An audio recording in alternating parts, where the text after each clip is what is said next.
कोल्हापुर की साड़ी का जवाब नहीं, लेकिन इन साड़ियों की तरह ही लाजवाब है आनंदी। मुंबई में रहने वाली आनंदी ने 3 साल पहले एक ऑनलाइन कंपनी की शुरुआत की, जहां वो कोल्हापुर के प्रोडक्ट्स और साड़ी बेचती हैं। बहुत ही कम समय में इस कंपनी का टर्नओवर करोड़ों में पहुंच गया। आज आनंदी सफलता के शिखर पर है, लेकिन उनका स्ट्रगल एक ऐसी दास्तां है जिससे आपको भी प्रेरणा मिलेगी। मेरे साथ तकरीबन 2000 औरतें मतलब ग्रुप में, रीसेलिंग के ग्रुप में है, लेकिन उसमें से एक्चुअली एक्टिव मतलब हर कोई कभी ना कभी एक्टिव होता है, लेकिन जो फ्रिक्वेंटली एक्टिव है वो तकरीबन 200 औरतें हैं जो फ्रिक्वेंटली एक्टिव है। बट अभी वो 200 जो लेडीज है जो फ्रिक्वेंटली ज़्यादा से ज़्यादा एक्टिव है, उनके अंदर अपने अपने रीसेलर्स है, उनके अपने अपने रीसेलर्स है। मतलब तो वो कहीं किसके अंदर 100 रहेंगे, किसके अंदर 200 रहेंगे, किसके अंदर 500 रहेंगे, किसके अंदर हजारों में भी रहेंगे। चेहरे पर बच्चों जैसी मासूम हंसी और आंखों में सितारों जैसी चमक। आनंदी अपने नाम की तरह ही खुशियों से सराबोर है और आत्मविश्वास से भरी हुई। उम्र का तीसरा दशक अभी शुरू ही हुआ है, लेकिन इसी उम्र में आनंदी ने लाखों का कारोबार खड़ा कर लिया है। तोरा नाम की उनकी ऑनलाइन कंपनी का दायरा देश भर में फैला हुआ है। एक दिन मैं ऐसे उदास बैठी थी, तो एक दिन अभी पैसे खत्म होने आए थे, 17 तारीख थी महीने की, मुझे पता है कि अभी 17 तारीख थी, तो आधा महीना बचा है। मेरे घर का रेंट था 10,000 रुपीज़ और मेरे जेब में 300 रुपीज़ थे, सिर्फ 375 रुपये से, मुझे कंफर्म अमाउंट भी याद है। तो मैंने क्या किया, मेरा एक जब मैं कोल्हापुर में गई थी, महालक्ष्मी के दर्शन के लिए गई थी, मैंने वहाँ से एक साड़ी परचेस की थी, इरकल ब्लू कलर की वो इरकल थी। तो मैंने उसका एक फ़ोटो डाला था सोशल मीडिया पे, मैंने ऐसे ही पोस्ट कर दिया रैंडमली बैठे बैठे। और उसी टाइम शायद ये पता एक कौन सी एनर्जी मुझे सपोर्ट कर रही थी शायद, तो उसी टाइम मेरी एक दो दोस्त लोगों को वो बहुत पसंद आया फ़ोटो, और उन्होंने बोला अरे तू कोल्हापुर में है क्या, तो फिर प्लीज़ ये साड़ी हमें भी सेंड करो ना। वो एक क्लिक मिल गया मुझे। पहली 2 साड़ियाँ तो ऐसे ही मेरी दोस्त लोगों को ही भेजी गई।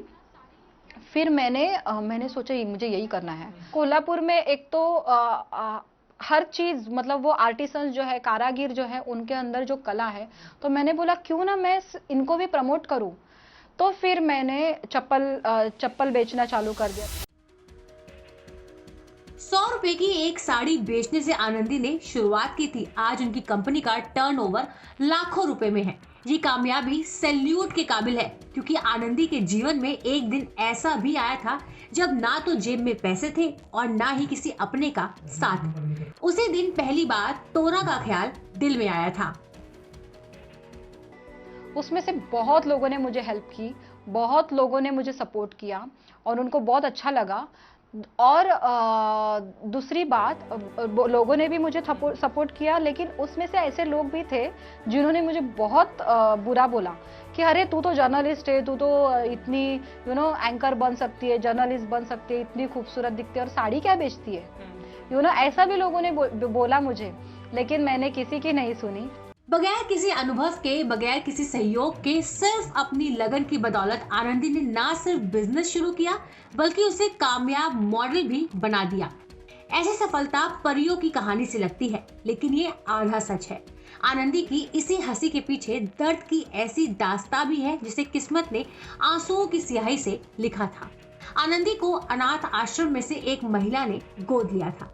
उसे घर तो मिला, लेकिन माँ का दुलार हासिल नहीं हुआ। माँ की गालियां और मारपीट झेलने वाली उस छोटी सी बच्ची ने किताबों को दोस्त बना लिया, पढ़ती रही और आगे बढ़ती रही। अपने दम पर जब तोरा की शुरुआत की, तब भी लोगों के तंज सहे। मैंने सोचा कि जिधर से शुरुआत की थी उधर से वापस चला जाए, तो फिर मैंने मेरा पूरा बोरिया बिस्तर बांधा और मैं कोल्हापुर चली गई फिर से। और जब मैं फिर कोल्हापुर में चली गई, मैंने लाइव जाना चालू किया, मैंने बहुत सारे अदर एक्टिविटीज़ की ताकि मैं मेरा बिजनेस बढ़ा सकूं।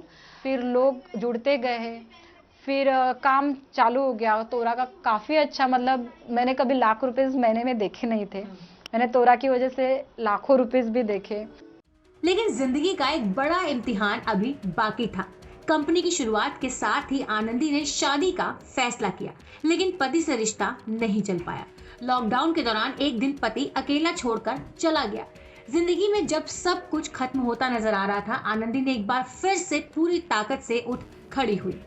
मैं पहले ट्रेडिंग करती थी कि मैं मैन्युफैक्चरर के पास एक्चुअल में गई, लूम्स में गई, बहुत जगह पे मैं राजस्थान गई थी, मैं आंध्र प्रदेश हैदराबाद गई थी, मैं बहुत घूमती थी।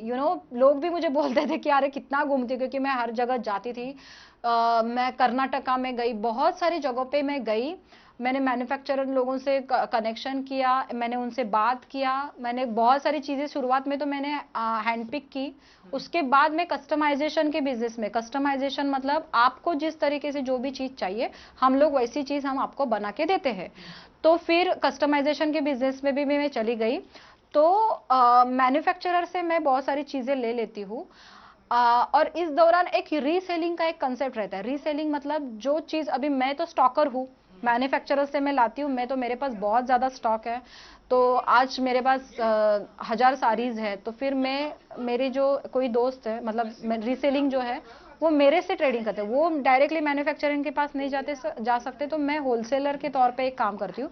तो वो मेरे से वो होलसेल रेट में उनको हम बहुत कम मार्जिन में, हम उनको सपोज मुझे 10 रुपये में कोई चीज़ मिल रही है और उसकी मार्केट वैल्यू अगर 15 रुपया है तो मैं उसको 10.5 रुपये में दे दूंगी। खुद का एक कलेक्शन है, रिया कलेक्शन करके।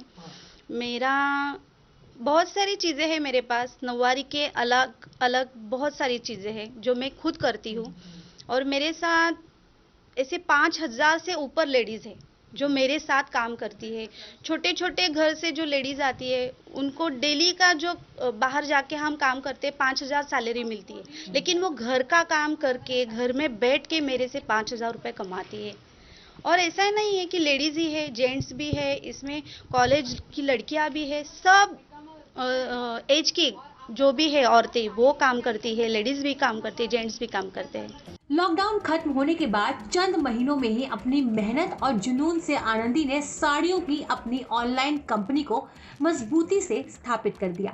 पहले कुछ साड़ियां खरीदी और बेची, लेकिन अब उनके पास साड़ियों का अच्छा खासा स्टॉक है। सैकड़ों महिला दुकानदार हैं जो आनंदी से साड़ियां खरीदती हैं। मैं खुद आज के दिन में मैं खुद वापस मेरे गांव में चली गई हूँ और वहाँ के लेडीज लोगों को मैं काम देने की कोशिश करती हूँ। हर टाइप का काम, मतलब इसके एक साइड थिंग्स भी रहती है, क्योंकि अभी मैंने पैकेजिंग का स्ट्रेटेजी बदला है। तो पैकेजिंग के लिए जो मैं थैली देती हूँ वो गांव के लड़कियों से मैं ये कर लेती हूँ। तो बाकी सारी चीज़ों का काम भी मैं उनसे करवा के लेती हूँ। उनको पैसा ज़्यादा से ज़्यादा, महिला सक्षमीकरण, उनको फाइनेंशियली वो सक्षम हो जाए, इसके लिए कुछ मेरा एक मानस है कि मैं वो चीज काम कर रही हूँ। कोल्हापुर की साड़ियाँ, चप्पल और ज्वेलरी की ऑनलाइन कंपनी तोरा दिन पर दिन आगे बढ़ती जा रही है, लेकिन इस कामयाबी को आनंदी ने सिर्फ अपने तक सीमित नहीं रखा। वो अपने कारोबार में अपनी जैसी महिलाओं को लगातार जोड़ती रही है। तोरा का मीनिंग मैं आपको बताऊंगी कि हमारे मराठी लोगों में तोरा मतलब एक नखरा, एक अभिमान, एक एटीट्यूड है, गुड एटीट्यूड, कि वाह, जो रहता है ना, एक मतलब तोरा एकदम बहुत प्रेस्टिजियस एटीट्यूड है, मतलब एक टाइप का एटीट्यूड है, गुड एटीट्यूड, की ये बंदा रॉयल है, एकदम तोरात है, किसी को फंसाना नहीं है। आपके इंटेंशन प्योर रखो और मेहनत करो, आपको जरूर भगवान आपको 100% सहायता देगा, सहायता करेगा और सक्सेसफुल आप जरूर होंगे। बेइंतहा दर्द से लोग अक्सर टूट जाते हैं, लेकिन आनंदी ने उसे अपनी ताकत बना लिया। वो स्वाभिमान के साथ आगे बढ़ती गई। इरादे नेक थे, इसलिए रास्ता भी बनता गया।